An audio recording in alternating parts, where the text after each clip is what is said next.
Hello ladies and gentlemen, Dave Dobbs here, aka David Phil from About Laughing Gas.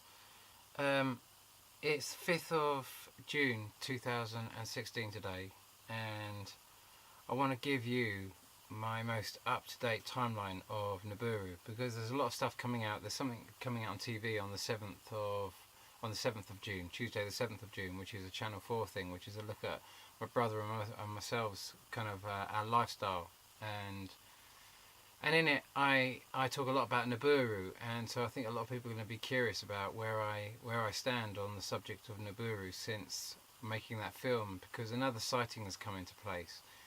And so it's really been quite an exciting discovery of seeing how this thing unfolds and what this thing is doing, and all its movements. And I haven't got it right. I'm not correct in this estimate. It's what I understand so far, and that's all I've ever been given or giving in the information, is what I'm guessing up to a certain point. And I've just been able to isolate up until now. I've only been able to isolate a 200-day cycle in Nibiru, going around whatever this second thing is. So let me show you the cycle and take you around so you're completely up to date. Okay, so let's just run the whole loop from 2010 right up to 2016, where I'm assuming this kind of exits the central hub of our solar system. So we're just looking at the general movement of Nemesis coming over the top of the sun, with this thing circling around it, coming rapidly up to 2016 now. And we're going to go again and explore this a little bit more deeply to understand this date and this point right here, why we arrive at this point, all these different sightings that we've seen along the way to arrive at this point. Okay, so let's run 2010 through and pause it right there. And so what you're actually seeing there is Nemesis coming up behind the sun. We're basically at the end of 2010, coming into 2011. Nemesis coming up behind the sun. Okay then, so we go into 2011, and March 2011. Now I don't know if the angle of this is exactly like this. It could easily be like this, which means in March 2011, whatever that big thing is, our second sun would be very close to Earth at that stage. Might possibly explain Fukushima. Okay, so let's continue round in 2011 to 5th of August. And we see this sighting here. Okay, so seeming as this was the first real sighting that I've had of what I think is Nibiru circling around Nemesis, and we only see it in the highest point. So if we take the 5th of August 2011, if we take that as the first sighting, and I've worked out this 200-day cycle, so just see if this cycle works. Take 5th of August 2011, add 200 days and times it by 10. Okay, so let's keep going to the next sighting, which is on the 2nd of February 2012. Now, it's very worth noting here, because both these sightings, the first one on the 5th of August and this second one on the 2nd of February 2012, the following year, were both listed as possible sightings of Comet Ellen. So we were expecting that to fly by. We were told that's going to be a big thing in our sky, and this shows up. If it's on the 200-day cycle, we'd be expecting it on Tuesday the 21st of February 2012, which means on a 200-day cycle we'd be 19 days out. So let's keep going to the next point on our timeline, which is the 8th of September 2012. So it's worth noting there we have no witness flyby whatsoever on that date, so we're missing one at that point. So let's keep going to the 14th February 2013 and take a look at this piece of footage, which is also very interesting. It's so weird, man. Just a flock of birds. That'd make a cool picture. See, they look like they're moving now, but it's taken them so long to go that far. They should have been out of our frame of reference like minutes ago, like 20 minutes ago or something. No, I mean, they're moving so freaking slow. It's so weird, man. Did you take that picture? Look, the birds. The birds. Ooh, get it with the birds. That's good. And this comes at a very interesting time. As a reference. Yeah. So, on our 200-day prediction cycle, we'd be expecting the 27th of March 2013, but it came on 14th February 2013. And that means basically it's 42 days out. So it arrived 42 days earlier than the scheduled 200-day time. Now that could have happened for multiple reasons, but we were all expecting Comet Ison at that stage. It actually turned up on Valentine's Day, 14th of February, and you know what came before the day before that? The big Russian meteorite. I think it was on the 13th of February 2013.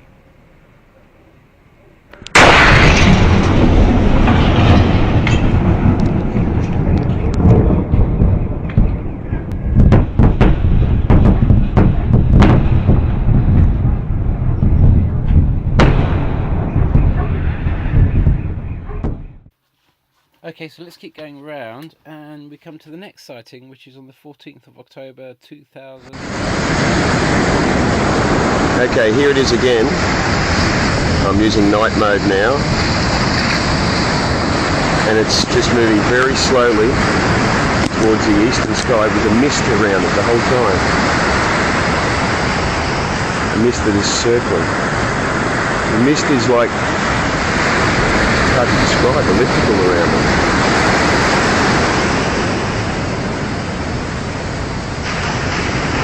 Getting into the east now. The mist follows it the whole way.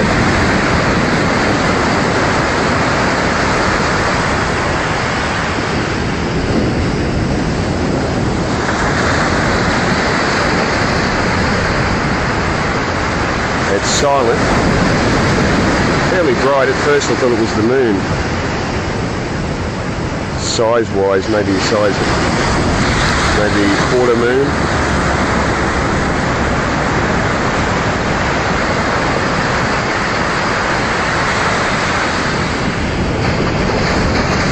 The amazing thing is the mist is just moves with it the whole way.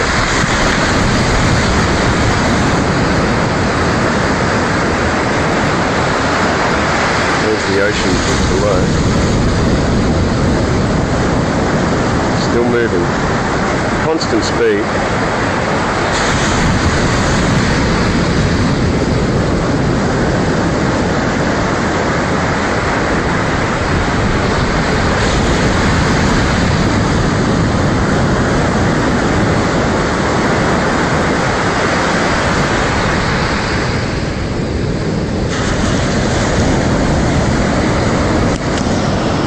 And it's disappeared now.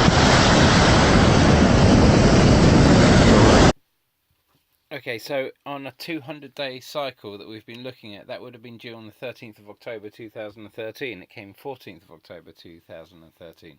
So we were a day out. But what was interesting is the perspective. Let me just give you a fast forward of it here. What's interesting is this sense of something coming towards us with the tail behind it, and we're getting this amazing view. And for this reason, I've got a funny feeling that our cycle of Nemesis going over the top and coming around the sun is a little bit more like this. Okay, so let's keep going around now to 1st of May 2014. And we'll just make a note at that point to say that there was no witness sighting that I could find on that day in our 200-day cycle. So let's keep going. Which means we come to the 23rd of November 2014 to this sighting over Canada. it's an incredible sighting. We would have actually been expecting in our 200-day cycle for it to be on Monday the 17th of November 2014, which means basically we were 6 days out, which is a distinct pattern that's starting to show here. So let's keep going now to the next sighting, which was on 8th of June 2015. So this was seen by Vicky Acklin on the 8th of June 2015, just after sunset, literally following the sun down. We would have been expecting the 5th of June 2015. So that's 3 days out. So we're really starting to see this pattern now. Okay, so let's keep going now to the next sighting, which was my own sighting on the 28th of August 2015, where I was with my girlfriend at the time, Dana Day, and she pointed up, we were up in the Pyrenees, and she pointed up to me and said, "Dave, what's that?" And I turned around and I looked and I was just like, "What is that?" You know, and up to that point, I'd only ever seen this I'd seen Nibiru in a crazy dream that told me this was what the fuss was all about, and then to go up to the Pyrenees and suddenly see this sighting, and begin the calculations of actually trying to find, realizing that there really was something up there, and starting to assemble this whole timeline, which I'm giving to you now. And of course, this posting, which came out on Last Messages a month later, which was very similar to what we saw, is just a lot bigger. And of course, that led up to the big sighting on the 22nd of December 2015 that I'd made a prediction in the previous video, where my truck had burst into flames 3 hours after I posted the video. And so you can imagine that was pretty mad, because I'd gone up to the mountains and discovered this Nibiru nemesis, made this crazy video, and then the truck had literally caught fire directly after, and it was because of the truck catching fire that caused a lot of attention.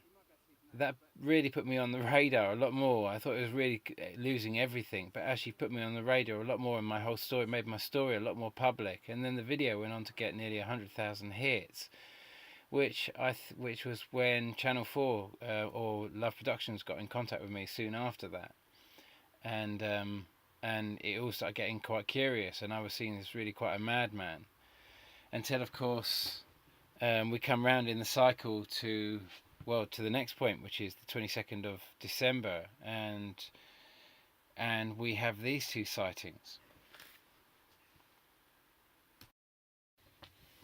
So this is an amazing shot. It was either on the 19th or the 20th of December 2015, 2 days before our 200-day window. And you know, I wondered what the tail was made of, and you know what I'm thinking now is, because the way it orbits around this thing but gets very close to the sun each time it does a cycle, I'm of a mind that the surface is actually getting vaporized by the heat of our sun as it's flying on through.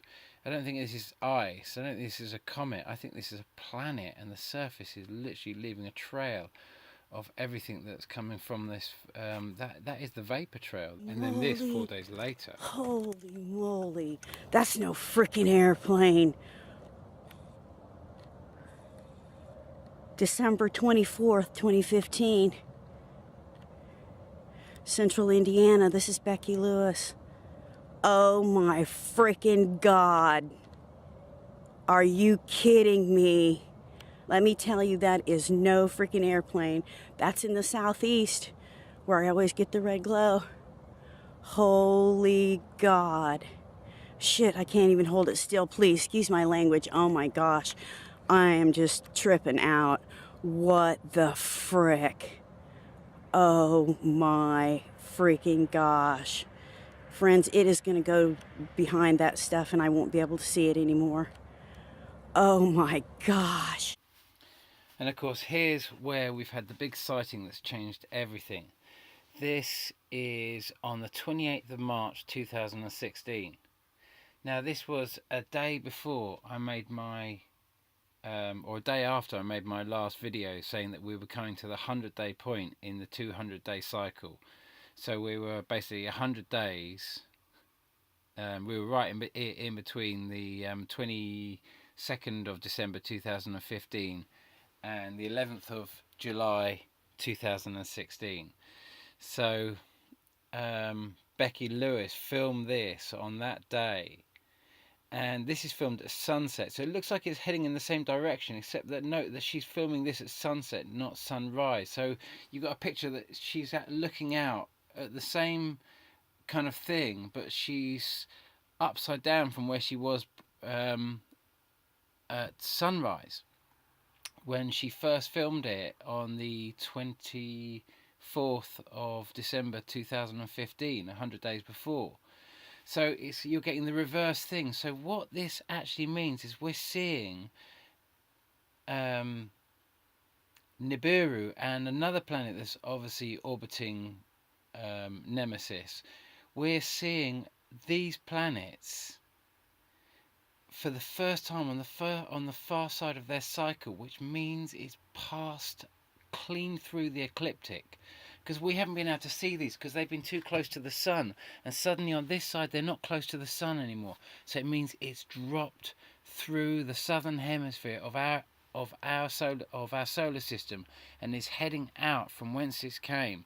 It's absolutely clear evidence. We've been waiting for that 100-day appearance at some point throughout this cycle. We know unless it's just going to continue to orbit our sun, but if it begins an exit out, then we understand that it's finally come through to the southern hemisphere of our solar system. Note that there's two things that are two comets, asteroids, whatever you want to call them. To me, they're just two planets orbiting Nemesis, Nibiru and something else. And we saw it in February 2012, and we're seeing it again here in 2016. So I'm just assuming that we're getting to learn about another orbit around Nemesis that only shows itself periodically. We've definitely got the 200-day orbit of whatever that is, but we're getting something else there as well that's also coming up every occasionally. But it's a very clear, they're both obviously clearly orbiting the same thing, and they're both coming to view only rarely, but Nibiru has a distinct 200-day orbit, whatever that is Nibiru. Okay, and pretty much hereafter, we're in prediction now, aren't we? We come to July the 11th, which is the next highest point in the cycle that we've understood it, but we're starting to see a big change because of our previous sighting where we've seen Nibiru plunge through the southern aspect of our solar system. We've learnt so much more about its position in that moment that everything I did with Channel 4, we hadn't had that sighting yet, so it was still unclear. Had we missed it, or had it happened? It's happened, it's come through. So now we can only predict that this is the final big passing point. I mean, I don't truly know the angle, the trajectory. It could be that it's more like this, and which could potentially give it a later time. We're talking days and weeks, more than months here, a difference. But at this point, we've got a juncture around about December, January. It could be earlier. I truly do not know its position. I'm desperately trying to calculate it on a very limited amount of sightings and information. I built this whole flash player. What to do with the information that I've had. No one's really been able to understand me. I'm just completely doing this on my own. I live in a truck. I'm trying to put this information together. I've just lost everything in a fire. I'm trying to make enough money just to sort of like get all the stuff. So I'm building a house while I'm doing this. I'm trying to work out how best to do this. So I'm thinking, you know, because I've had to try and find some work to make some money and everything else like that. So to try and put all this information together, I thought how best to do it. And I thought best to learn how to use Flash and to try and compress all this information into some functional pathway that everyone can understand. And this is the best I can do. And you know, the crazy thing is that all this information has come in whilst I'm giving this crazy message about, which is the reason I wrote my book Laughing Gas, which was that Britain would face a choice of whether we choose to stay in Europe or cut our anchors at this time. And, you know, you might think that David Cameron is pro-Europe, but I don't believe that's the case. I believe he's orchestrated this. He was the one who set up, who brought about the European referendum in the first place. Then you've got Tony Blair, you know, representing sort of like Europe at the moment, while the Chilcot case is going on, which is disputing whether the Iraq war was legitimate. Not that Tony Blair can be prosecuted in this, because he's got immunity from this from the very start. So you've got this person that's representing Europe that we all absolutely loathe. We've got all these characters representing Europe at the moment. You know, Tony Blair was going to be the president of Europe, but was he? You know, in Europe it was an absolute joke. But Rupert Murdoch and all the tabloid papers are making us feel as if we absolutely loathe Europe at the moment, as if we want out. And this is a big part of the whole political play that's happening as a result of what's coming in here. This is much bigger than you're realising. There's a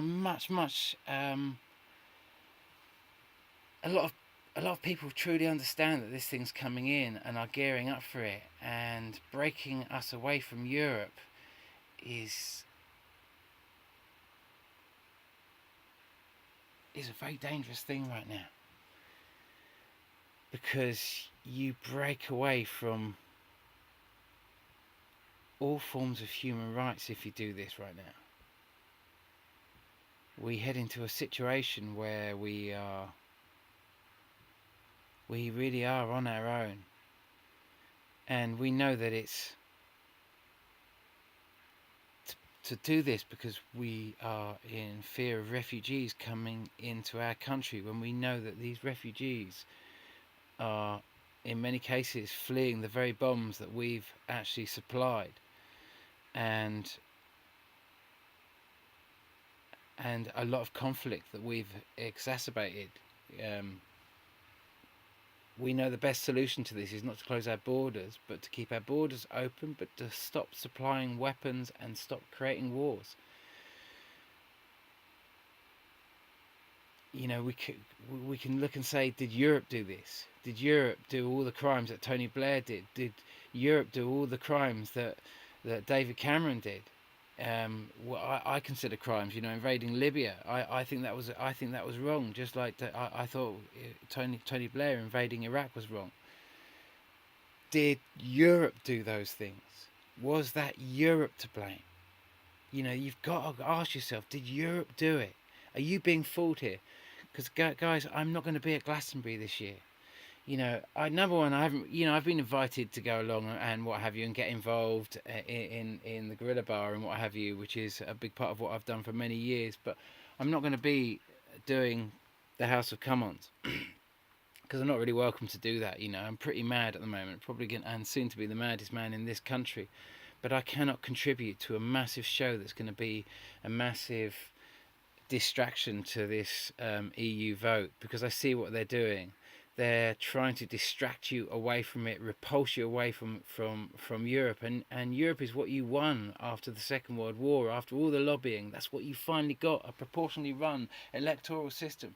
And all I can ask you is, if you believe in your heart it is an undemocratic process, can I ask you, hand on your heart, did you vote in that, what you call a non-democratic process? Because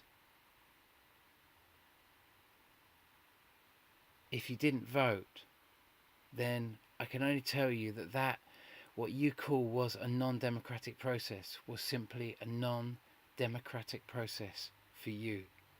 Europe didn't do this, guys. Tony Blair, our horrible government, David Cameron, you know, these are all, you know, you can't blame Europe for this. You're being fooled. You're being fooled.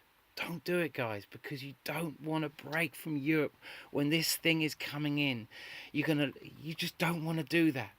It's called karma displacement, where you blame something else. It's a scapegoat. You don't want to make this mistake. Guys, I'm not going to go to Glastonbury. I'm going to vote. And then I'm gonna get out of the country because I've got a funny feeling you're all gonna do what you normally do. You're not gonna vote, and then you're gonna blame your apathy, or you're gonna blame the whole system that is really your apathy. You know, 66% of the population didn't vote in the last European election, and it was taken over by the very people that are telling you it's such a terrible thing. Took over the European Commission, tried to drive us into TTIP, and then you blame Europe, but it's actually the non-voters that had complete power. It's a proportionally run system. Guys, you're being duped. You know, don't let your apathy take over here. Don't let this big show, Glastonbury, be a massive distraction. Make sure you vote. Make sure you do what you've got to do. You know, because if you lose Europe, you lose. You truly lose all power of choice, which means you lose your sovereignty. And that's what this is all about. Because if you're not sovereign when this thing comes in, you are in a very vulnerable place. We are in a very vulnerable place. So I'm going to vote by post myself, and I'm not going to. I don't even want to be in this country at the point of that election, in case you decide to vote out, or just do the worst thing possible and sit on the fence and don't vote at all. Thank you, ladies and gentlemen. Sorry for a bit of a rant, but loving you and leaving you.